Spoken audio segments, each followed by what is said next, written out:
গৌরব তার প্রশংসা করি। আজকের এই সুন্দর দিন প্রভু আমাদের জীবনের সঙ্গে যুক্ত করেছেন। আজকে যে জীবন্ত বাক্য আমরা শ্রবণ করব, আর সেটি হলো অব্রাহামের মহা পরীক্ষা থেকে 7টি শিক্ষা। অব্রাহামের মহা পরীক্ষা থেকে 7টি শিক্ষা। আর যে পাঠ আমি বেছে নিয়েছি, আদিপুস্তক তার 22 অধ্যায় 1 থেকে 14 পদ। আদিপুস্তক তার 22 অধ্যায় 1 থেকে 14 পদ। আসুন জীবন্ত বাক্যে যাওয়ার পূর্বে আমরা চোখ বন্ধ করি, প্রার্থনা করি। সর্বশক্তিমান করুণাময় পিতা, তোমাকে ধন্যবাদ দিই আজকের এই সুন্দর দিন তুমি আমাদের জীবনের সঙ্গে যুক্ত করেছো। যে জীবন্ত বাক্য আমরা শ্রবণ করতে চলেছি, প্রভু যীশু তোমার চরণতলে আমাদের জীবনকে রাখি, আমাদেরকে শক্তি দাও। যতজন এই জীবন্ত বাক্য শ্রবণ করছেন প্রত্যেকের মাথায় তোমার আশীর্বাদের হাত রাখো, যেন প্রভু গো তুমি আমাদের কি বলতে চাও, আমাদের জীবনে কত আশীর্বাদ করতে চাও, কোন রাস্তায় আমাদের চলতে শিক্ষা দিতে চাও, আমাদের কেমনভাবে জীবনযাত্রা করা প্রয়োজন, এই জ্ঞান বুদ্ধি আমাদের যোগাতে চাও, আমরা যেন সেই বিষয় উপলব্ধি করতে পারি এবং সেই মতোভাবে আমাদের জীবনকে আমরা চালাতে পারি। প্রভু যীশু তোমার আশীর্বাদ থেকে আমরা যেন বঞ্চিত না হই। জীবন্ত সদা প্রভু তোমার নামে এই প্রার্থনা চাইলাম, দয়া করে শ্রবণ ও গ্রাহ্য করো, আমেন। ঈশ্বরের গৌরব, ঈশ্বরের প্রশংসা হোক যে তিনি আজকের এই সুন্দর মুহূর্ত আমাদের জীবনে তিনি দিয়েছেন, যেন আমরা ঈশ্বরের গৌরব এবং ঈশ্বরের প্রশংসা আমরা করতে পারি। অব্রাহামের মহা পরীক্ষা থেকে 7টি শিক্ষা লাভ, এটি হলো আজকের প্রচার্য বিষয়। পাঠ আদিপুস্তক তার 22 অধ্যায় 1 থেকে 14 পদ। আর অব্রাহামের জীবনযাত্রা আমরা সকলে জানি, ছোট থেকে আমরা শুনে আসছি যে অব্রাহামকে ঈশ্বরের বন্ধু বলা হতো, কারণ অব্রাহামের জীবনযাত্রার মান উন্নত ছিল। অব্রাহাম সমস্ত সময় ঈশ্বর সদাপ্রভুর উপরে আস্থা বা ভরসা রেখে তিনি জীবন পথে আগিয়ে গিয়েছেন। বৃদ্ধা পরিবার হলেও তাদের যে ঈশ্বরের চরণতলে সমর্পিত জীবন, এই রাস্তা থেকে তারা অন্যত্র চলে যাননি। সমস্ত সময় অব্রাহাম বিশ্বস্ত জীবন যাপন করেছেন। আর অব্রাহামের মহাপরীক্ষা আমরা ছোট থেকে শুনে আসছি।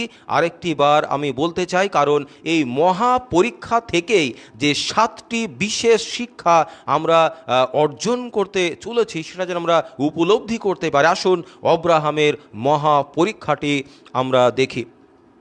আদিপুস্তক তার 22 অধ্যায় প্রথম 14 পদ। আর সেখানে আমরা দেখতে পাই, বা যদি আমরা আদিপুস্তক 21 অধ্যায় দেখতে পাই, আদিপুস্তক 20 অধ্যায় আমরা দেখি, আর আদিপুস্তক 20 এবং 21, আর সেখানে দেখতে পাবো অব্রাহাম এবং তার পরিবারের জীবনে ঈশ্বরের অনুগ্রহ, ঈশ্বরের আশীর্বাদ, ঈশ্বরের পরিচালনা সেখানে কেমনভাবে এসেছে। বৃদ্ধা বয়স হলেও অব্রাহাম এবং সারার জীবনে সারার কোল আলো করে তাদের ফুটফুটে সন্তান ইসহাক আর সে জন্ম নিয়েছে। আর ইসহাকের জন্মের পরে অব্রাহাম এবং সারা তারা দুজনে ঈশ্বরের গৌরব, ঈশ্বরের প্রশংসা করেছেন, কারণ এতদিন তাদের জীবনে সন্তান ছিল না, সারার জীবনে কোনো সন্তান ছিল না। সেই জন্য অনেক সময় তাকে নিয়ে রহস্য করা হয়েছে, অবহেলা করা হয়েছে।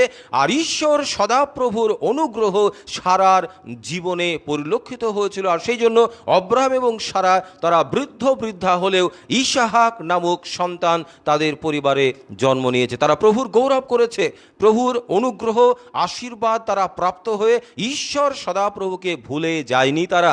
আর তারপর দেখতে পাই, যখন অব্রাহাম এবং সারা তাদের ফুটফুটে সন্তান নিয়ে আনন্দ করছে, তারা উল্লাস করছে, 8 দিন বয়সে ঈশ্বরের অনুগ্রহে, ঈশ্বরের আজ্ঞা মতো ইসহাকের ত্বকচ্ছেদ করা হয়েছে, এবং তারা প্রতিনিয়ত সদাপ্রভুর গৌরব এবং প্রশংসা করে সেই সন্তানকে নিয়ে আনন্দে জীবনযাপন তারা শুরু করেছে।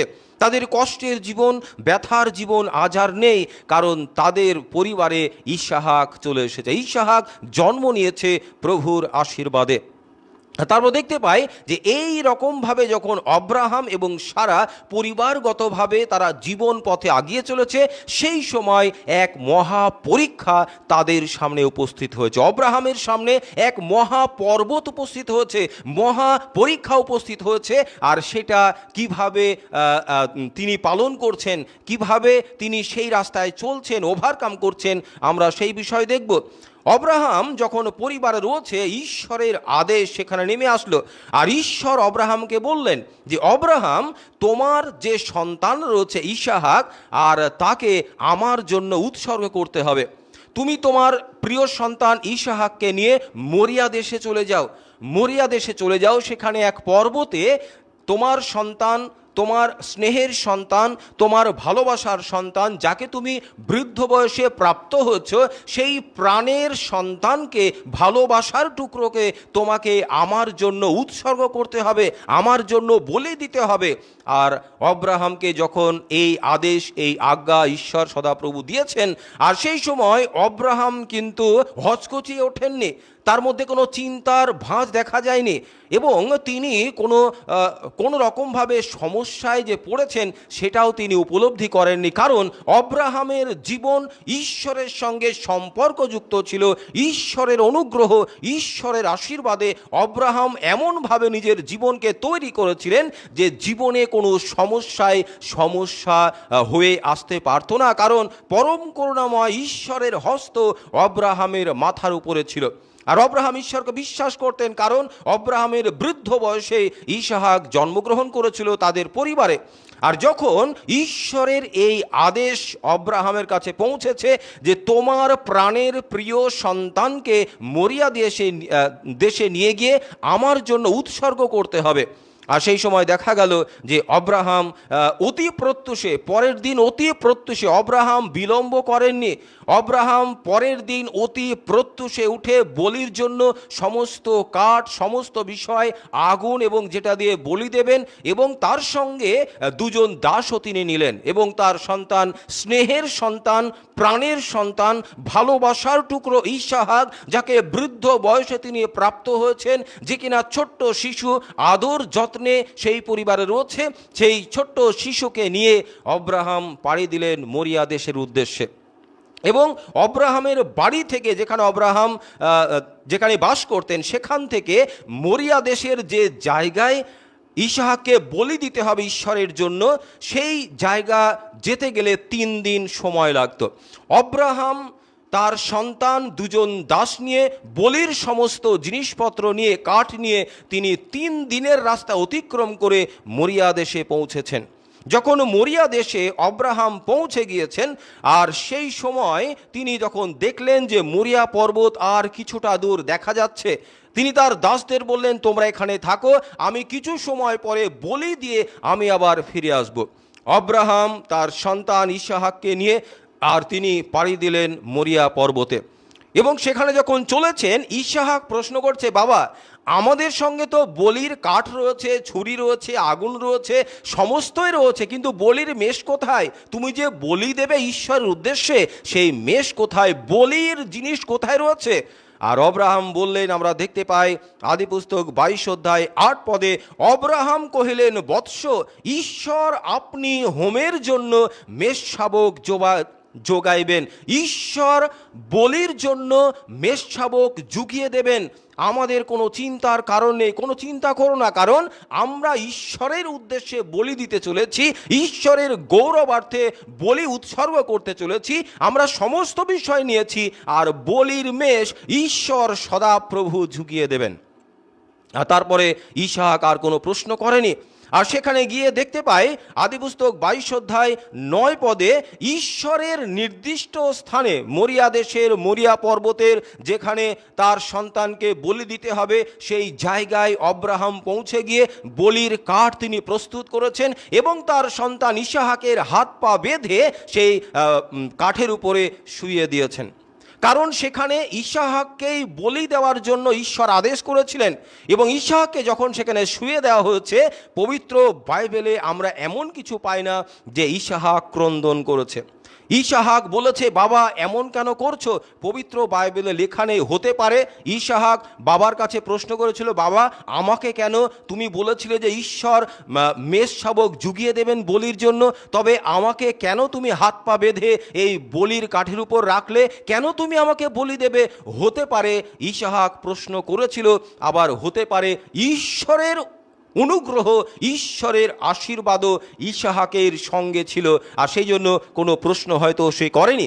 আর তারপরে দেখতে পাই যে অব্রাহাম বলি দেওয়ার জন্য নিজের হাতের ছুরি নিয়ে হাত যখন তুলেছেন, তখন ঈশ্বরের দূত অব্রাহামকে থামিয়ে বলছে, অব্রাহাম, আমি বুঝতে পেরেছি যে তুমি ঈশ্বরকে ভয় করো, আর তুমি ঈশ্বরকে ভয় করো বলেই আপন পুত্র ইসাহাককে বলি দেওয়ার জন্য তুমি পিছপা হওনি, তুমি পালিয়ে যাওনি।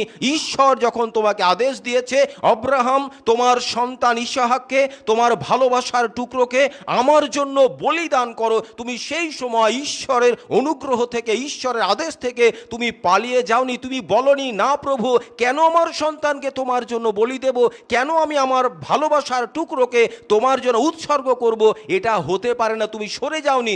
আর ঈশ্বরের দূত অব্রাহামকে বললেন, তোমার হাত তোমার সন্তানের উপর থেকে সরিয়ে নাও। আর তারপরে দেখতে পাই অব্রাহাম ঝোপের মধ্যে একটি মেষশাবক দেখলেন, এবং সেই মেষশাবক নিয়ে এসে ইসাহাককে সেখান থেকে তুলে হাত পার যে বাঁধন ছিল দড়ি খুলে দিয়ে সেই মেষশাবককে, যেটা ঈশ্বর ঝুঁকিয়ে দিয়েছিলেন মরিয়া দেশের মরিয়া পর্বতের নির্দিষ্ট স্থানে, আর সেখানে অব্রাহাম সেই মেষশাবককে তিনি ঈশ্বরের উদ্দেশ্যে বলিদান করলেন। আর আদিপুস্তক 22 অধ্যায় 14 পদে লেখা রয়েছে, আর অব্রাহাম সেই স্থানের নাম জিহোবা জিরি, অর্থাৎ সদাপ্রভু যোগাইবেন রাখিলেন, এই জন্য অদ্যপি লোকে বলে সদাপ্রভুর পর্বতে যোগানো হইবে। বন্ধু, অব্রাহামের জীবনের যে মহা পরীক্ষা, এই পরীক্ষা যদি আমার আপনার জীবনে আসে, আমরা কিন্তু অব্রাহামের মতো বিশ্বস্তভাবে আমাদের প্রাণের প্রিয় সন্তানদের নিয়ে, প্রাণের প্রিয় ভালোবাসার টুকরোকে নিয়ে আমরা ঈশ্বরের জন্য বলি দিতে পারবো না। কারণ আমাদের সেই বিশ্বাস, আস্থা, ভরসা নেই যে ঈশ্বর তিনি আমাদের সঙ্গে রয়েছেন, তিনি আমাদের সহ্যের অতিরিক্ত পরীক্ষা করেন না, অবশ্যই ঈশ্বর জুগিয়ে দেবেন। কারণ ঈশ্বর বিশ্বস্ত, তিনি চাইবেন না যে কোনো মানুষের প্রাণ যাক, তিনি চাইবেন না যে সন্তানদের আমাদের জীবনে দিয়েছেন সেই সন্তানদের তার জন্য আমরা বলিদান করি। সেই জন্য দৃঢ় বিশ্বাস, দৃঢ় আস্থা এবং ভরসা অব্রাহামের ছিল সর্বশক্তিমান ঈশ্বরের উপরে। আর সেই জন্য স্বর্গদূত অব্রাহামকে বললেন, অব্রাহাম, তোমার জীবনে ঈশ্বর ভয় রয়েছে, আর তুমি ঈশ্বরকে ভয় করো, ঈশ্বরকে ভালোবাসো বলেই প্রাণের প্রিয় সন্তানকেও ঈশ্বরের জন্য বলি দিতে তুমি কুণ্ঠাবোধ করনি। আর সেই জন্য ঈশ্বর তোমাকে আশীর্বাদ করবেন, ঈশ্বর তোমাকে আশীর্বাদ করলেন এবং তোমার জাতিকে আশীর্বাদ করলেন। ঈশ্বরের অনুগ্রহ, ঈশ্বরের আশীর্বাদ পরিচালনার মধ্যে তুমি চলে। বন্ধু, আমরা দেখতে পাই যে অব্রাহামের জীবনে যে মহামূল্যবান অনুগ্রহ, আশীর্বাদ সেখানে ছিল, যে কারণে অব্রাহামকে বলা হতো ঈশ্বরের বন্ধু, ঈশ্বরের কাছের জন, জাতির জনক, ইসরায়েলের পিতা অব্রাহাম।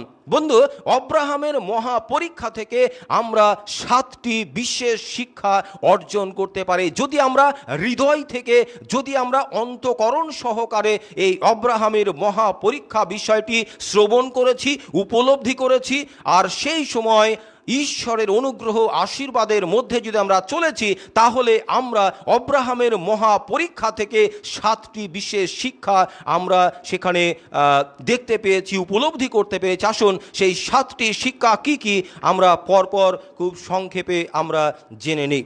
প্রথম যে শিক্ষাটি আমরা সেখানে লাভ করেছি অব্রাহামের মহা পরীক্ষা থেকে, আর সেটি হলো ঈশ্বরের আহ্বানে সাড়া দেওয়া। ঈশ্বরের আহ্বানে সাড়া দেওয়া। অব্রাহামকে যখন আদিপুস্তক 22 অধ্যায় 1 পদে ঈশ্বর বললেন যে কি বললেন সেখানে, না, ঈশ্বর বললেন যে হে আব্রাহাম, আর তিনি উত্তর করলেন, দেখুন এই আমি।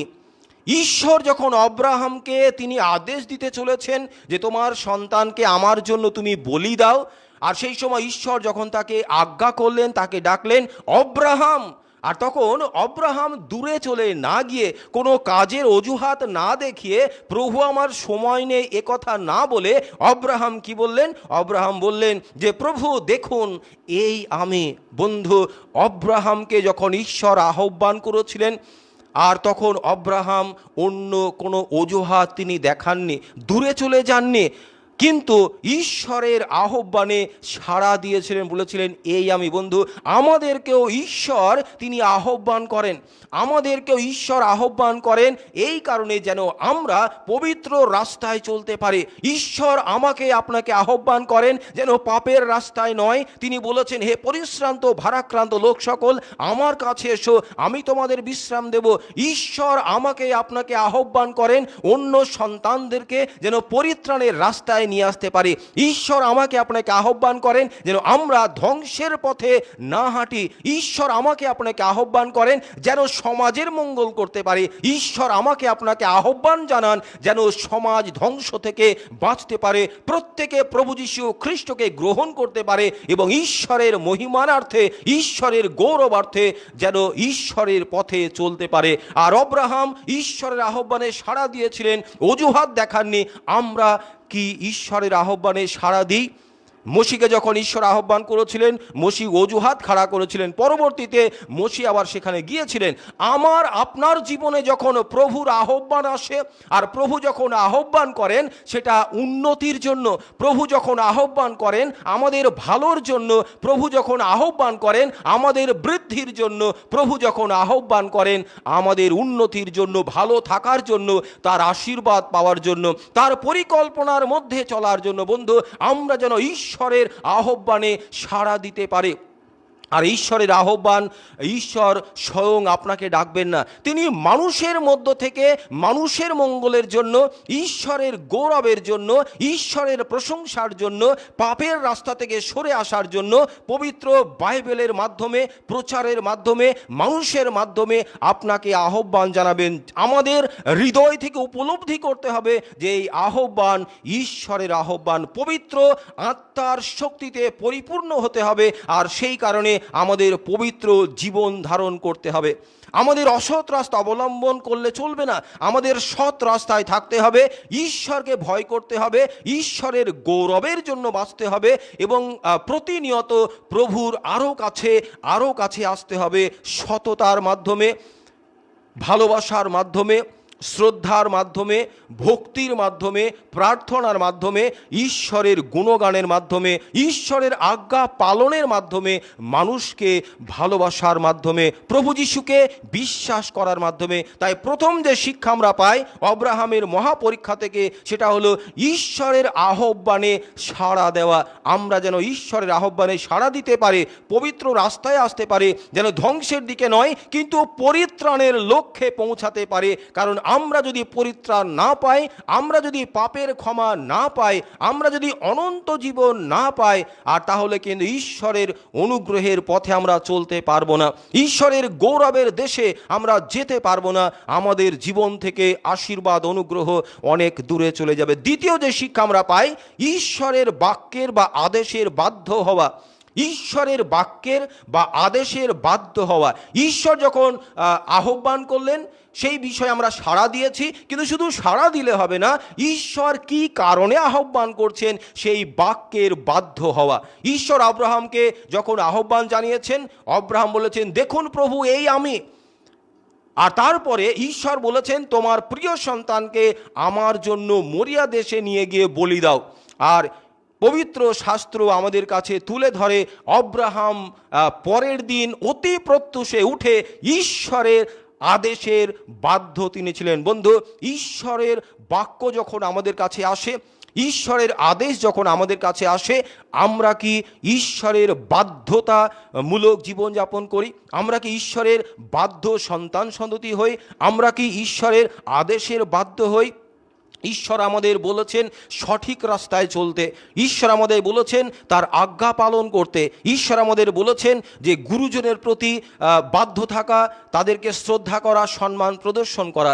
ঈশ্বর আমাদের বলেছেন যেন অন্ধকারের রাস্তায় নয়, পরিত্রাণের রাস্তায়, আলোর রাস্তায় আমরা চলি। ঈশ্বর বলেছেন যে মানুষকে যেন হিংসা না করে, ঈশ্বর বলেছেন যেন পাপের রাস্তার মধ্যে আমরা চলে না যাই, ঈশ্বর বলেছেন আমাদের জীবনকে যেন আমরা ধ্বংস না করে দিই, ঈশ্বর বলেছেন যেন ঈশ্বরের সমস্ত সন্তানদের সঙ্গে আমরা শান্তিতে বাস করি, ঈশ্বর বলেছেন প্রতিবাসীকে যেন আমরা ভালোবাসি। আমরা কি আজ্ঞা পালন করছি?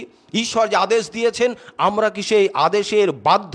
অব্রাহাম ঈশ্বরের আদেশের বাধ্য ছিলেন। শুধু অব্রাহামকে যখন ঈশ্বর আহ্বান করলেন তিনি সাড়া দিয়েছিলেন তা নয়, কিন্তু তিনি তার বাক্যের বাধ্য হয়েছিলেন। তাই নিজের সন্তানকে বলি দেওয়ার জন্য পরদিন অতি প্রত্যুষে উঠে তিনি 3 দিনের রাস্তা অতিক্রম করে চলে গিয়েছিলেন ঈশ্বরের আজ্ঞা পালনের জন্য। তৃতীয় যে শিক্ষা আমরা পাই যে ঈশ্বরের আদেশ পালনে বিলম্ব না করা। ঈশ্বরের আদেশ যখন আমরা প্রাপ্ত হয়েছি সেই আদেশ পালনে যেন বিলম্ব না করি, দেরি না করি। অব্রাহামকে ঈশ্বর বলেননি যে কাল ভোরবেলা চলে যাও। ঈশ্বর অব্রাহামকে আদেশ করেছেন যে তোমার প্রিয় সন্তানকে আমার জন্য মরিয়া দেশে নিয়ে গিয়ে বলি দাও। ঈশ্বর বলেননি এখনই চলে যাও, আগামী কাল যাও কি পরশু যাও, কোনো সময় দেননি। কিন্তু ঈশ্বরের আজ্ঞা পালনের জন্য অব্রাহাম বিলম্ব করেননি। পরদিন অতি প্রত্যুষে ভোরবেলায় উঠে অব্রাহাম পাড়ি দিয়েছিলেন। 3 দিনের রাস্তা অতিক্রম করতে হবে। বন্ধু, আমার আপনার জীবনে যখন ঈশ্বরের আদেশ আসে কোনো ভালো কাজের জন্য, গঠনমূলক কাজের জন্য, পরিত্রাতা প্রভু যিশুকে বিশ্বাসের জন্য, ঈশ্বরের আজ্ঞা পালনের জন্য, ঈশ্বরের গৌরবের জন্য, মণ্ডলীর উন্নতির জন্য, সমাজ গঠনের জন্য, মানুষের ভালোর জন্য, মানুষের সেবার জন্য, প্রকৃতির সেবার জন্য, ঈশ্বরের প্রশংসার জন্য আমরা কি আদেশে বিলম্ব করি? আমরা কি বলি যে না এখন নয়, আগামীকালকে যাব? আমরা কি অজুহাত দেখাই, প্রভু আজকে আমার কাজ রয়েছে, আজকে আমি যাব না, আগামী মাস থেকে আমি উপাসনায় যাব, আগামী বৎসর থেকে আমি মানুষের সেবা করব, আগামী বৎসর থেকে গঠনমূলক চিন্তা করব, আগামী বৎসর থেকে আমি প্রভু যিশুকে বিশ্বাস করব, আগামী মাস থেকে আমি পরিত্রাণের রাস্তায় চলব, আগামী 3-4 দিন পর থেকে আমার জীবনকে আমি পরিবর্তন করব। অব্রাহাম বিলম্ব করেননি। আমরাও যেন বিলম্ব না করি, ঈশ্বর যে আদেশ দিয়েছেন সেই আদেশ যেন পালন করতে সক্ষম হই, বিলম্ব না করি। ইফিসীয় 5 অধ্যায় 16-17 পদে লেখা রয়েছে, ইফিসীয় 5, 15, 16, 17, যে ঈশ্বরের আজ্ঞা আমাদের মানতে হবে, ঈশ্বরের ইচ্ছা কি আমাদের বুঝতে হবে, আর সুযোগ কিনে নিতে হবে। কেননা এই কাল বড় মন্দ। জগতের মধ্যে যখন আমরা রয়েছি, প্রভু যিশুর দ্বিতীয় আগমন যদি এখনই হয়, আমি আপনি কি প্রভুর সঙ্গে যাব? আমি আপনি কি প্রস্তুত রয়েছি? সেই প্রস্তুতির জন্য ঈশ্বর আহ্বান করেছেন যেন পরিত্রাতা খ্রিস্ট যিশুকে বিশ্বাস করে আমরা প্রস্তুত থাকি। যদি এখনই প্রভুর দ্বিতীয় আগমন হয়, যেন তিনি আমাদের প্রস্তুত দেখেন, আমরা তার সঙ্গে যেতে পারি। আর যদি আমরা অজুহাত দেখাই, বিলম্ব করি, তাহলে প্রভু আসবেন, যারা প্রস্তুত তাদেরকে নিয়ে যাবেন, আমরা কিন্তু পড়ে থাকব। আমরা ঈশ্বরের রাজ্যের জন্য মনোনীত হতে পারবো না। তাই তৃতীয় যে শিক্ষাটি আমরা পাই অব্রাহামের মহাপরীক্ষা থেকে, যে ঈশ্বরের আদেশ পালনে যেন আমরা বিলম্ব না করি। কারণ ঈশ্বর অনুগ্রহের ঈশ্বর, ঈশ্বর ভালোবাসার ঈশ্বর, ঈশ্বর আমাদের সহ্যের অতিরিক্ত পরীক্ষা করেন না। এই বিশ্বাস নিয়ে আমরা যেন ঈশ্বরের আদেশ পালনে সক্ষম হতে পারি। ও আগামীকালকে নয়, একটু পরে নয়, এখনই প্রভু যিশুকে গ্রহণ করে, এখনই ঈশ্বরের আদেশ পালন করে, এখনই মানুষের সেবা করে, এখনই মণ্ডলীর উন্নতি করে, এখনই ঈশ্বরের রাজ্য বিস্তার এবং ধার্মিকতার জন্য সুসমাচার প্রচার করে, আমার জীবন, আমার পারিবারিক জীবন প্রত্যেকে মিলে ঈশ্বরের গৌরব করে, ঈশ্বরের প্রশংসা করে। কারণ এখনই সেই সময় যেন আমাদের জীবনকে আমরা পরিবর্তন করতে পারি। প্রভু যিশুর একদিকের দস্যু যখন রহস্য করেছিল, অন্যদিকের দস্যু বিশ্বাস করেছিল প্রভু যিশুকে, এবং প্রভু যিশু পবিত্র ঈশ্বরের পুত্র এই বিশ্বাস করে চেতনা প্রাপ্ত হয়ে অনুশোচনা করে প্রভু যিশুকে সামনে পেয়ে বিলম্ব না করে সুযোগকে কিনে নিয়ে, আর সে বলেছিল প্রভু যখন আপন রাজ্যে যাবেন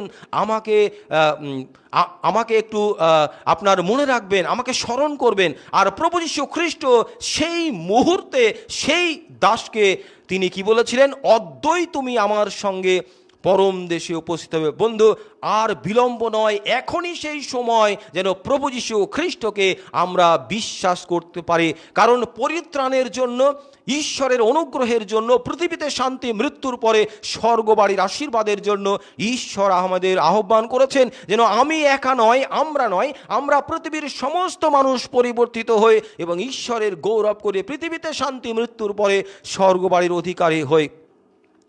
চতুর্থ যে শিক্ষা আমরা পাই অব্রাহামের মহাপরীক্ষা থেকে, আর সেটি হলো ঈশ্বরের উপরে দৃঢ় আস্থা স্থাপন করা। ঈশ্বরের উপরে দৃঢ় আস্থা বা ভরসা স্থাপন করা, কারণ সদাপ্রভু যোগাবেন, এটা হলো ঈশ্বরের অনুগ্রহ, ঈশ্বরের পরিচালনা এবং ঈশ্বরের উপরে ভরসার ফল। যদি আমরা ঈশ্বরের উপরে ভরসা করতে পারি, ঈশ্বরের গৌরব করতে পারি, ঈশ্বরের সঙ্গে চলতে পারি, ঈশ্বরের আজ্ঞা পালন করতে পারি, ঈশ্বরের সঙ্গে আমার কানেকশন থাকে, যেমন করে বৈদ্যুতিক কানেকশন যদি ফ্যানে না থাকে, ফ্যান নিজে চলতে পারে না, তেমনিভাবে আমরা যদি ঈশ্বরের শক্তির সঙ্গে কানেক্টেড না থাকি, সম্পর্কযুক্ত না থাকি, আমরা কোনো কিছুই করতে পারি না। আমরা কোনো কিছু করতে পারি না, কারণ আমরা ধূলিকণা। গীত সংগীত 103 গীতের 11 থেকে 17 পদে লেখা রয়েছে, আমরা যে ধূলিকণা মাত্র, এটা ঈশ্বর জানেন। আর সেই জন্য আমার আপনার প্রয়োজন রয়েছে যে আমি একা কিছু করতে পারি না, যদি প্রভুর শক্তির সঙ্গে আমি সম্পর্কযুক্ত না থাকি। তাই আমি যেন ঈশ্বরের গৌরব করতে পারি, ঈশ্বরের উপরে ভরসা করতে পারি, ঈশ্বরের উপরে আস্থা স্থাপন করতে পারি, কারণ তিনি সৃষ্টিকর্তা, তিনি বিশ্ব ব্রহ্মাণ্ড নিয়ন্ত্রণ করছেন, আমার আপনার সমস্ত প্রয়োজন তিনি মিটিয়ে দেবেন। যোহন লিখিত সুসমাচার 15 অধ্যায় প্রথম 8 পদে প্রভু যীশু বলেছেন, আমার সঙ্গে যদি তোমরা সম্পর্কযুক্ত হতে পারো, আমার সঙ্গে তোমরা মিলিত হতে পারো, আমাকে বিশ্বাস করে আমার সঙ্গে চলতে পারো, আর তাহলে আমার শক্তিতে তোমরা ফলবতী হবে, আমার শক্তিতে তোমরা ফল দান করবে, আমার শক্তিতে তোমরা সতেজ থাকবে, এবং তোমাদের যাহা ইচ্ছা হইবে আমার কাছে যাচনা করবে, আমি তোমাদের জন্য সেটাই করব। মথিলিখিত সুসমাচার তার 6 অধ্যায় যদি আমরা 30 থেকে পাঠ করি, মথি 6:30 থেকে পাঠ করি, আর প্রভু যীশু বলছেন, আমি সমস্ত বিষয় জানি তোমাদের কি প্রয়োজন, আমি তোমাদের সমস্ত প্রয়োজন, দিনের সমস্ত প্রয়োজন, পরিবারের সমস্ত প্রয়োজন আমি জুগিয়ে যাব, আগে তোমরা আমার রাজ্য বিস্তার আর ধার্মিকতার বিষয় চিন্তা করো। প্রভু যীশু বলেছেন, আমাকে বিশ্বাস করবে আর দেখবে আমি তোমাদের জন্য করো। বন্ধু, আজকে ঈশ্বর সদাপ্রভু আমাদেরকে এটা শিক্ষা দিচ্ছেন যেন আমরা ঈশ্বরের উপরে ভরসা করতে পারি। অব্রাহাম ঈশ্বরের উপরে দৃঢ় ভরসা করেছিলেন বলেই 22 অধ্যায় 8 পদে যখন তার সন্তান জিজ্ঞাসা করছে যে বাবা, বলির মেষ কোথায়, আর সেখানে অব্রাহাম কহিলেন, বৎস, ঈশ্বর আপনি হোমের জন্য মেষশাবক যোগাইবেন। কত দৃঢ় ভরসা, আস্থা, বিশ্বাস অব্রাহামের ছিল। আর তার পরবর্তীতে সেই জন্যই দেখব ঈশ্বর মেষশাবক জুগিয়েছিলেন, আর সেই মেষশাবক ঈশ্বরের জন্য আনন্দ সহকারে অব্রাহাম এবং তার সন্তান ইসহাক উৎসর্গ করেছিলেন, এবং ঈশ্বরের মহিমা, ঈশ্বরের গৌরব তারা করেছিলেন। পরের যে শিক্ষা আমরা অর্জন করতে পারি অব্রাহামের মহাপরীক্ষা থেকে, সেটা হলো ক্লান্তি উপেক্ষা করা। ঈশ্বরের কাজ যখন আমরা করি, আমরা বড্ড বেশি ক্লান্ত হয়ে যাই, পরিশ্রম করতে গিয়ে আমরা হতাশ হয়ে যাই, আমরা ভাবি আর আমাদের শরীর পারছে না, আর আমাদের সময় নেই, কারণ অন্য কাজ করতে হবে। কিন্তু অব্রাহাম এখানে 3 দিনের রাস্তা অতিক্রম করে তিনি গিয়েছিলেন। প্রভুকে বলেন, প্রভু আমি বাড়িতেই বলে দিই, প্রভু ওই পাড়াতে বলে দিই, প্রভু 3 দিনের রাস্তা অতিক্রম করে যেতে হবে। কিন্তু বন্ধু, 3 দিনের রাস্তা অতিক্রম করার পরেই প্রভু যীশু মৃত্যুকে তিনি জয় করেছিলেন। প্রভু যীশু বলেছিলেন, মন্দির ভেঙে দাও, আমি 3 দিনের মধ্যে গঠন করে দেব। অব্রাহামকে ঈশ্বর বললেন, তোমার সন্তানকে আমার জন্য বলি দাও। 3 দিনের রাস্তা অতিক্রম করে অব্রাহামকে যেতে হয়েছিল, আর অব্রাহাম 3 দিনের রাস্তা অতিক্রম করেছিলেন যেন ঈশ্বরের বাধ্য তিনি থাকতে পারেন। তিনি ক্লান্ত হয়ে যাননি। ক্লান্ত হয়ে আমাদের জীবনে আমরা ক্লান্তি অনুভব করি যখন ভালো কাজ করি। আমাদের যখন মণ্ডলীতে কোনো কাজের জন্য ডাকা হয়, আমরা অজুহাত দেখাই, ক্লান্তি অনুভব করি, বলি আমার বাড়িতে অনেক কাজ রয়েছে, আমার শরীর ভালো নয়, আমার মন ভালো নয়, আমার বয়স হয়েছে, আমার অন্য কাজ রয়েছে। কিন্তু বন্ধু, অব্রাহামের জীবনে শত কাজ থাকলেও একমাত্র ভালোবাসার বৃদ্ধ বয়সের সন্তান ইসহাককে বলি দেওয়ার জন্য 1 দিন 2 দিনের নয়, 3 দিনের রাস্তা অতিক্রম করে তিনি পৌঁছেছিলেন যেন ঈশ্বরের আজ্ঞার বাধ্য হতে পারেন। আর তিনি এই পরিশ্রম করেছিলেন বলেই অব্রাহামের সামনে ঈশ্বর বলির জন্য মেষশাবক জুগিয়েছিলেন। জিহোবা জিরি, ফাঁকা জায়গায়, পাহাড়ি জায়গায় ঈশ্বর মেষশাবক জুগিয়ে দিলেন, যেখানে অসম্ভব ওই পাহাড়ি এলাকায় উপরে সেখানে ঝোপের মধ্যে মেষ আবদ্ধ থাকা।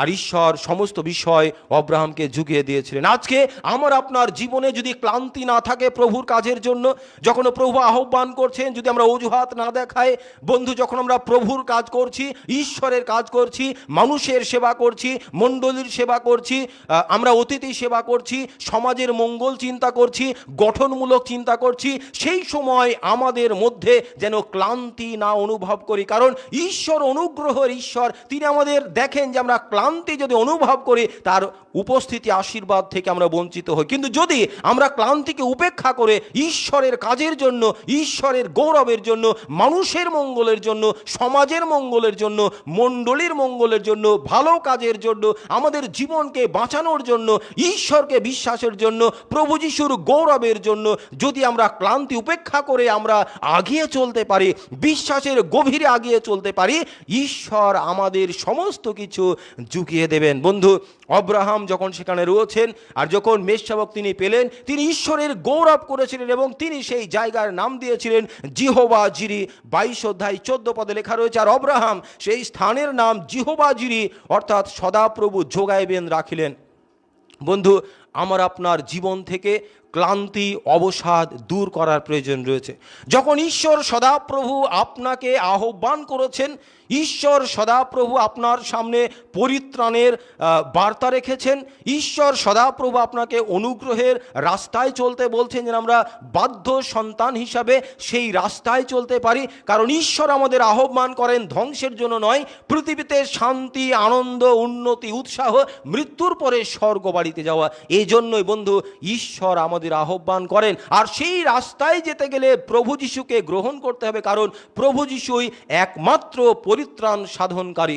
প্রভু যিশুর নামেই পরিত্রাণ, তার কারণ প্রভু যিশু আমাদের কারণে তিনি নিজের জীবনকে বলিদান করেছেন ক্রুশে, রক্ত ঝরিয়েছেন আমার আপনার কারণে, যেন আমি আপনি সেই প্রভু যিশুর যজ্ঞবেদীর দিকে তাকাতে পারি আর আমরা পরিত্রাণ লাভ করতে পারি। যিশুর রক্ত দ্বারা আমাদের পাপের পোশাক পরিচ্ছদ আমরা ধৌত করতে পারি, আমরা নূতন হতে পারি, পৃথিবীতে আনন্দপূর্ণ উন্নতিপূর্ণ জীবনযাপন করতে পারি, মৃত্যুর পরে স্বর্গবাড়ির অধিকারী আমরা হতে পারি। আর ষষ্ঠ যে শিক্ষা আমরা পাই, সমস্ত ঈশ্বরের একথা স্বীকার করা। আমাদের যা কিছু রয়েছে সমস্ত ঈশ্বরের। কারণ অব্রাহামকে যখন ঈশ্বর আহ্বান করেছেন, তিনি আজ্ঞা দিয়েছেন যে তোমার প্রিয় সন্তানকে আমার জন্য বলি দাও। অব্রাহাম বলতে বলতেন, প্রভু কেন আমার সন্তানকে বলি দেব? কেন আমার নিজের সন্তানকে আমি তোমার জন্য বলি দেব? কেন আমি দেব? তুমি এত নিষ্ঠুর ঈশ্বর কেন? ক্রুদ্ধ হয়ে যাননি অব্রাহাম, তিনি কোনো প্রশ্ন করেননি, অজুহাত দেখাননি যে এটা আমার, এটা তোমার নয়, কেন তোমার জন্য বলি দেব? তোমার জন্য আমি পশু বলি দেব, নিজের সন্তান কেন? কিন্তু অব্রাহামের জীবনে এই ভরসা, আশীর্বাদ, ভালোবাসা তার মধ্যে ছিল। তিনি জানতেন আমার কিছুই নেই, আমার যা কিছু রয়েছে সমস্ত ঈশ্বর সদাপ্রভু, কারণ তিনি দিয়েছেন বলে আমি পেয়েছি।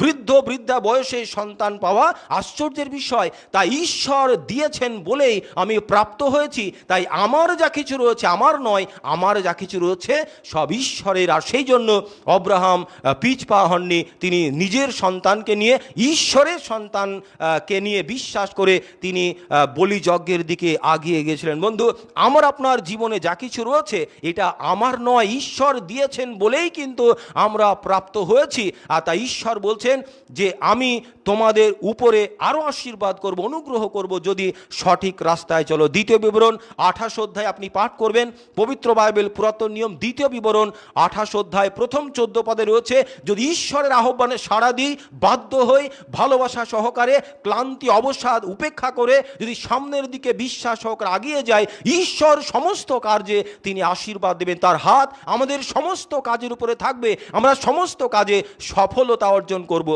গীত সংহিতা 1 গীতের 1 এবং 2 পদ 3 পদে লেখা রয়েছে, যারা ঈশ্বরকে ভয় করে, ঈশ্বরের আহ্বানে সাড়া দিয়ে সঠিক রাস্তায় চলে, সরল রাস্তায় চলে, তারা যা কিছু কাজ করে তাতেই কৃতকার্য হয়। বন্ধু, ঈশ্বরের শান্তি, ঈশ্বরের অনুগ্রহ আমরা আপনার জীবনে থাকে। যা কিছু আমাদের রয়েছে সমস্ত ঈশ্বরের, কারণ তিনি সৃষ্টিকর্তা।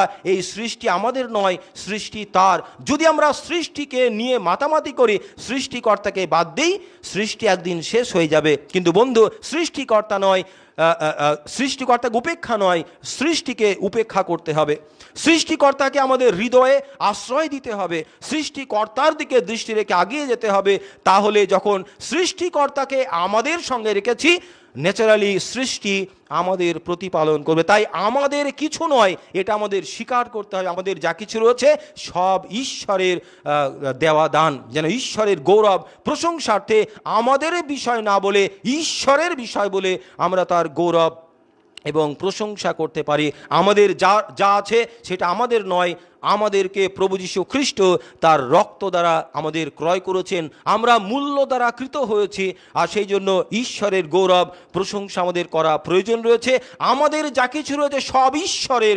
অব্রাহাম যেমন স্বীকার করেছিলেন, বিশ্বাস করেছিলেন, শুধু স্বীকার বিশ্বাস নয়, তিনি সেই কার্য করেছিলেন, নিজের সন্তানকে তিনি বলি দেওয়ার জন্য নিয়ে গিয়েছিলেন। তার মধ্যে বিশ্বাস ছিল এটা আমার নয়, এটা ঈশ্বরের দান। তাই যা ঈশ্বরের সেটা ঈশ্বরের প্রাপ্য।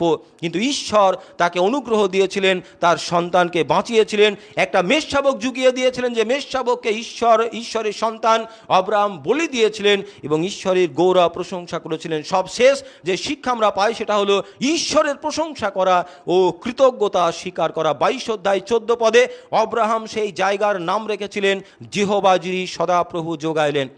আর আমাদের জীবনে যখন ঈশ্বরের অনুগ্রহ, ঈশ্বরের আশীর্বাদ আমরা পাই, আমরা কি ঈশ্বরের প্রশংসা করি? আমরা কি ঈশ্বরের গৌরব করি? ঈশ্বর প্রতিটা সময় আমাদের প্রার্থনা শোনেন। আমরা সকল সময় প্রভু বলি দাও দাও দাও দাও, কিন্তু কোনো সময় প্রভুর জন্য আমরা কিছু দেই না। প্রভু বলে প্রভু আমাদেরকে সুস্থ করো, প্রভু বলে প্রভু আমাদেরকে খাদ্য দাও, প্রভু বলে প্রভু আমাদেরকে ঘর দাও, প্রভু বলে প্রভু আমার সন্তানদের ভালো রাখো। প্রভুর কাছ থেকে সমস্ত সময় চাই। বন্ধু, কোনো সময় কি প্রভুকে বলে প্রভু তুমি কেমন রয়েছো? কোনো সময় যিশুকে বলি যিশু তুমি কি কষ্টের মধ্যে রয়েছো? কোনো সময় প্রভুকে বলি প্রভু তুমি কি আমার হৃদয়ের বাইরে রয়েছে? প্রভু তোমার কি কষ্ট হচ্ছে? তোমার কি ব্যথা বেদনা হচ্ছে? আমরা কি প্রভুকে জিজ্ঞাসা করি প্রভু আমার কাছ থেকে তুমি কি চাও? বন্ধু, ঈশ্বর সদাপ্রভু আমাদের কাছ থেকে আসবাবপত্র, ধন দৌলত চান না, বিষয় আশয় টাকা পয়সা চান না। তিনি চান যেন আমরা ভগ্নচূর্ণ হৃদয় নিয়ে বিশ্বাস সহকারে ঈশ্বরের উপরে আস্থা স্থাপন করে অব্রাহামের মতো বিশ্বাস সহকারে সামনের দিকে এগিয়ে যেতে পারি। তাহলে প্রভুর অনুগ্রহ আশীর্বাদ আমরা পাবো, ঈশ্বরের গৌরবার্থে আমরা জীবনযাপন করতে পারবো। তাই অব্রাহামের মহাপরীক্ষা থেকে যে 7টি শিক্ষা আমরা লাভ করলাম, আরেকবার বলি, ঈশ্বরের আহ্বানে সাড়া দেওয়া, ঈশ্বরের আদেশের বাধ্য হওয়া, ঈশ্বরের আদেশ পালনে বিলম্ব না করা, ঈশ্বরের উপরে আস্থা স্থাপন করা, ক্লান্তি উপেক্ষা করা, আমাদের সমস্ত আমাদের নয় ঈশ্বরের, এ কথা স্বীকার করা এবং ঈশ্বরের প্রশংসা করা এবং কৃতজ্ঞতা স্বীকার করা। যদি আমরা এটা করতে পারি বন্ধু, ঈশ্বরের আশীর্বাদ অনুগ্রহ আমাদের জীবনে থাকবে। আবারও বলবো, আপনি অব্রাহামের মহাপরীক্ষাটি পাঠ করবেন এবং তার সঙ্গে দ্বিতীয় বিবরণ 28 অধ্যায় এবং 30 অধ্যায় পাঠ করবেন। তাহলে যা কিছু বললাম আরও বিশদ আপনি সেখানে জানতে পারেন। বন্ধু, আপনি সুস্থ থাকুন, ভালো থাকুন এবং ঈশ্বরের আদেশ পালনে বিলম্ব না করে ঈশ্বরের আজ্ঞা পালন করুন, ঈশ্বরের বাধ্য সন্তান হন। আর দেখবেন যখন আপনি এগিয়ে চলেছেন, ক্লান্তি উপেক্ষা করে যখন আপনি ঈশ্বরের উপরে বিশ্বাস রেখে এগিয়ে চলেছেন, আপনি দুপা চলেছেন, প্রভু আপনার কাছে আসবেন। কারণ যাকব তার 4 অধ্যায় লেখা রয়েছে, অতএব তোমরা ঈশ্বরের নিকটবর্তী হও, তাহাতে ঈশ্বরও তোমাদের নিকটবর্তী হবেন। আসুন চোখ বন্ধ করে প্রার্থনা করি। সর্বশক্তিমান করুণাময় পিতা, তোমাকে ধন্যবাদ দিই অব্রাহামের মহাপরীক্ষা এবং সেই মহাপরীক্ষা থেকে যে 7টি শিক্ষা আমরা লাভ করলাম প্রভু, যেন সেই শিক্ষা অনুযায়ী আমাদের জীবনকে চালাতে পারি। সমস্ত বিষয়ের মূল্যায়ন এটাই যেন প্রভু যীশু তুমি যে একমাত্র পরিত্রাণ সাধনকারী ঈশ্বর সেটা বিশ্বাস করতে পারি। তুমি আমাদের জন্য মূল্য তুমি দিয়েছো, তুমি আমাদের জন্য রক্ত ঝরিয়েছো, যেন সেটা বিশ্বাস করতে পারি। যেন আমরা নূতন রাস্তায় চলি, আমরা পরিত্রাণের রাস্তায় চলি, আমরা যেন অনন্ত জীবনের লক্ষ্যে আমরা পা বাড়াই, তোমাকে বিশ্বাস করতে পারি, ভরসা করতে পারি, আস্থা স্থাপন করতে পারি, অন্ধকারের রাস্তা বর্জন করতে পারি এবং সত্যিকারের একটি মানুষ হতে পারি এবং সকল সময় ঈশ্বর সদাপ্রভু তোমার দিকে দৃষ্টি রেখে সৎ পথে মানুষকে ভালোবেসে যেন আমরা চলতে পারি। যতজন প্রভু গো আমরা এই জীবন্ত বাক্যের সঙ্গে সংযুক্ত হয়েছি, আমাদের প্রতিটা পরিবারের প্রার্থনা রয়েছে, প্রতিটা পরিবারের মনের স্বপ্ন রয়েছে, তোমার চরণতলে সমর্পণ করি প্রভু গো। ঈশ্বর পিতা পুত্র পবিত্র আত্মার নামে প্রতিটা পরিবারে তোমার শান্তি, আশীর্বাদ, অনুগ্রহ প্রদান করো। প্রতিটা সন্তানদের সুস্থ করো, প্রতিটা সন্তানদের মনোবাঞ্ছা পূর্ণ করো এবং সকলের জীবনে তোমার উপস্থিতি রেখো। সকলের বাইরে যাওয়া ভিতরে আসা সুনিয়ন্ত্রিত করো। প্রত্যেকের মঙ্গল করো, প্রত্যেকের ভালো করো, প্রত্যেকের মনোবাঞ্ছা পূর্ণ করো। জীবন্ত প্রভু যিশু তোমার নামে প্রার্থনা চাইলাম, দয়া করো শ্রবণ ও গ্রাহ্য করো, আমেন। বন্ধু, ঈশ্বর আপনার সঙ্গে রয়েছেন। আসুন আজকে থেকে, এই মুহূর্ত থেকে অব্রাহামের মতো আমরা জীবন যাপন করতে পারি। অব্রাহামকে যেমন ঈশ্বর বলেছিলেন যে অব্রাহাম আমার বন্ধু, যেন আমাকে আপনাকেও ঈশ্বর বলতে পারেন যে আমার সন্তানেরা তোমরা আমার পর নও, তোমরা আমার বন্ধু। প্রত্যেকে নমস্কার, জয় যিশু। আবার দেখা হবে আগামীকাল সকালে। প্রত্যেকে ভালো থাকুন, সুস্থ থাকুন।